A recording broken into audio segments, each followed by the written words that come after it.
एक तरफ प्रधानमंत्री नरेंद्र मोदी स्वयं अरविंद केजरीवाल के दावे, अरविंद केजरीवाल की तमाम घोषणाएं, अरविंद केजरीवाल की तमाम योजनाओं को चुनावी जुमला बताते हैं और साथ ही मुफ्त की रेवड़ियां कह के उनको संबोधित किया जाता है।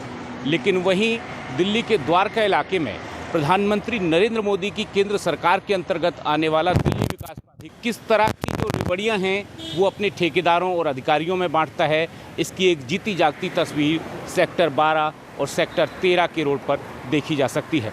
हम लोग इस वक्त मौजूद हैं द्वारका सेक्टर 12 में, जहां पे एक रोड रेस्टोरेशन का जो कार्य है वो किया गया गत दिनों, और उस कार्य के एवज़ में तकरीबन 85 लाख रुपए की जो पेमेंट है वो ठेकेदार को कर दी गई। लेकिन आप देखें जो सड़क है वो बुरी तरह से बैठी हुई है और इस सड़क में न सिर्फ गड्ढे हैं बल्कि ये समानांतर नहीं है और लोगों के चलने के लिए भी घातक है।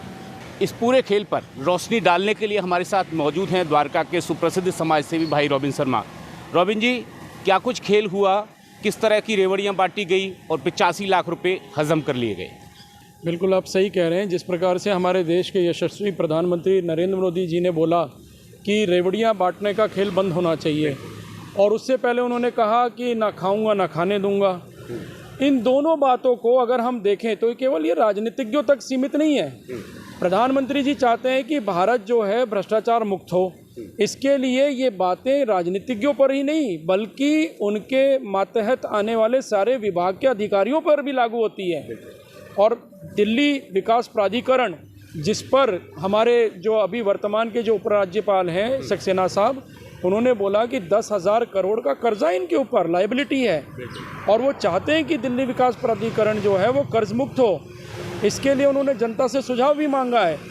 तो इन दोनों बातों को जब हम देखते हैं तो मुझे ये लगता है कि जब तक इस तरह का, जैसे इस सड़क पर अभी आपने देखा जो रोड रेस्टोरेशन के नाम पे 85 लाख रुपए की रेवड़ी बांट दी गई, जब तक ऐसी रेवड़ियाँ बढ़ती रहेंगी ये कर्जा बढ़ता चला जाएगा और वो कर्ज का बोझ जो है अल्टीमेटली टैक्स पेयर्स के ऊपर आना है। घटिया सड़क का निर्माण होगा। एक अनुमान के अनुसार जो एक्सपर्ट्स कहते हैं वो कहते हैं कि भारतवर्ष में प्रतिदिन 10 से ज़्यादा लोगों की मौतें खराब सड़क के निर्माण से होती है। जिस देश में 4,000 से ज़्यादा लोग हर वर्ष खराब सड़क के निर्माण से मर जाएं, 4,000 क्यों, 30 10 300, हाँ लगभग 4,000 हो गया, तो उस देश में फिर भी अगर सड़क इस बदहाल स्थिति में बने तो आप सोचिए देश का कितना बड़ा दुर्भाग्य है। इसको अगर हम टेक्निकली देखें तो आप किस तरह से प्रूव कर सकते हैं या किस तरह से हमारे दर्शकों को समझा सकते हैं कि इसमें जो पूरी राशि है तकरीबन 85 लाख की, उसका गबन कर लिया गया? मैं अपने बात जो भी मैं दावे कर रहा हूँ उसके समर्थन में मैं ये डॉक्यूमेंट्स लेके आया हूँ। देखिए ये प्रोजेक्ट कोड 18988 है, ठीक है।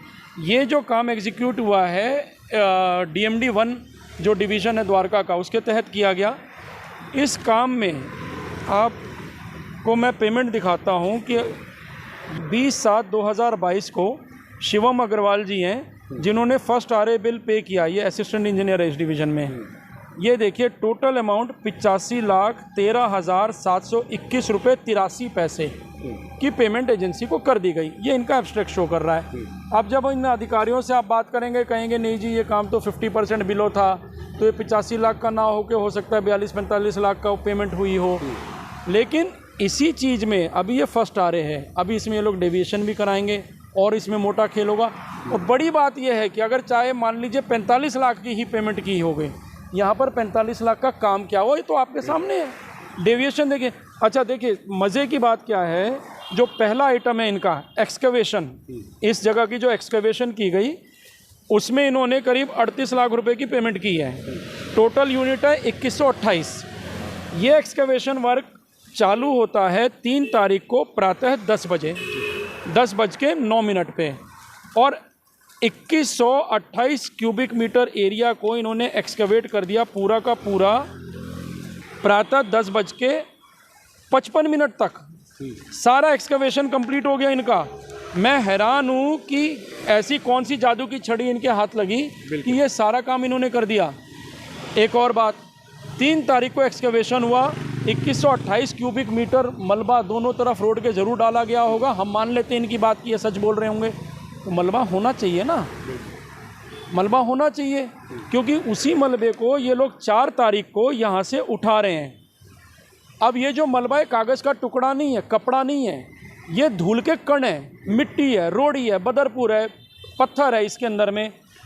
कमाल की बात देखिए, 2128.03 क्यूबिक मीटर का धूल का कण ये लोग निकालते हैं यहाँ से, और उतना ही 2128.03 धूल ये उठा के ले भी जाते हैं। कोई डिप्रिसिएशन नहीं, वो धूल के कण इधर उधर नहीं फैले, कहीं नहीं फैले। तो मैंने रोबिन जी समझा जा सकता है कि इस पूरे खेल के दौरान ठेकेदार और अधिकारियों ने अधिकांश जो पैसा है उसको डकार लिया और बाकी जो थोड़ा बहुत पैसा ये चाहते थे उसको केवल लगाया गया और उसमें भी तमाम जो घपले हैं घोटाले हुए। ऐसे में क्या लगता है कि जो टैक्स पेयर का पैसा है, जनता का पैसा है, जो जनता के काम आना चाहिए, जनता के लिए उसकी अनावश्यक बर्बादी की जा रही है, उसको नीचा जाना है। बिल्कुल, ये जनता के पैसे की बर्बादी है, लूट है देश के साथ में। और जिस प्रकार से आप देखिए, अभी हम लोग ने रेडिसन ब्लू विजिट किया, रेडिसन ब्लू के सामने वाला हिस्सा, वहाँ तो कितने गड्ढे हैं, साफ अभी भी नज़र आ रहा है। यहाँ पर चीफ इंजीनियर का दफ्तर यहाँ से महज 2-4 किलोमीटर की दूरी पर ही है। मैं तो चीफ इंजीनियर द्वारका मिस्टर खरे से भी आग्रह करूँगा, वो इस साइट पर आए ना, आके देखे अपने आँखों से, क्या ये ऐसे पानी भरा रहना चाहिए? बिल्कुल, ये मास्टर प्लान रोड है आपका, ये सबसे इम्पोर्टेंट रोड है।